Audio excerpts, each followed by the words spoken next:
Hai semua, balik lagi di channel kita. Kali ini kita bakal ngobrolin sesuatu yang deket banget sama kita, bahkan ada di dalam dada kita.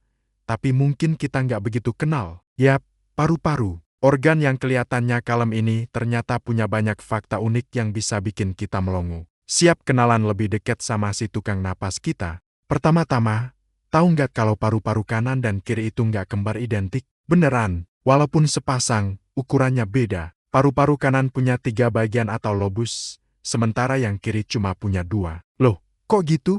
Ternyata, paru-paru kiri harus rela berbagi tempat sama jantung kita. Jadi, dia ngalah sedikit, kasih ruang buat jantung yang butuh tempat lebih lega. So sweet ya. Fakta kedua yang bikin kaget, luas permukaan paru-paru kita itu gede banget. Kalau semua kantung udara kecil di dalamnya dibentangin, total luasnya bisa mencapai 70 meter persegi. Itu setara sama luas satu lapangan bulu tangkis lebih. Loh, bayangin, organ seluas itu bisa muat dengan rapi di dalam dada kita. Ini sih seni melipat level origami dewa. Selanjutnya, kita bernapas tanpa sadar, kan? Coba deh hitung, dalam sehari, rata-rata kita bernapas sekitar 20.000 kali. 20.000, dan paru-paru kita kerja terus-menerus, bahkan saat kita tidur, nonton film, atau lagi bengong sekalipun. Mereka nggak pernah istirahat, multitasking sejati. Tapi, ada yang unik nih. Walaupun kerjanya berat, paru-paru ternyata nggak punya otot sendiri untuk bergerak. Loh, terus gimana cara dia mengembang dan mengempis? Ternyata, paru-paru cuma pasrah ikut gerakan otot diafragma di bawahnya dan otot-otot di sekitar tulang rusuk. Jadi, kalau paru-paru bisa ngomong, mungkin dia bakal bilang, santai aja, aku ngikutin alur kalian kok.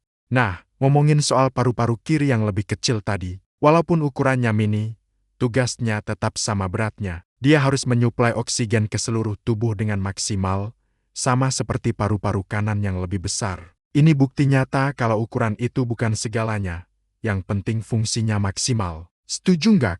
Terus, gimana paru-paru kita tetap bersih padahal setiap hari kita menghirup udara yang penuh debu dan kotoran? Tenang, paru-paru punya sistem pembersih otomatis yang canggih. Di sepanjang saluran napas, ada rambut-rambut super kecil yang disebut silia, dan juga lapisan lendir.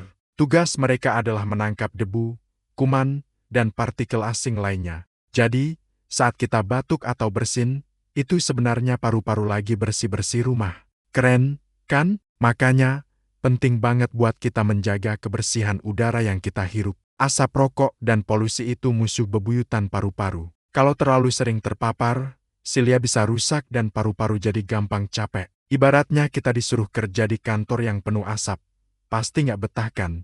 Singkatnya, paru-paru itu pahlawan tanpa tanda jasa di tubuh kita. Dia kerja non-stop, jarang kita puji, dan baru kita sadari pentingnya pas napas mulai terasa sesak. Jadi, mulai sekarang, yuk kita lebih sayang sama paru-paru kita. Coba deh, tarik napas yang dalam, rasakan udara segar masuk, jauhi asap rokok dan polusi, dan jangan lupa rutin berolahraga.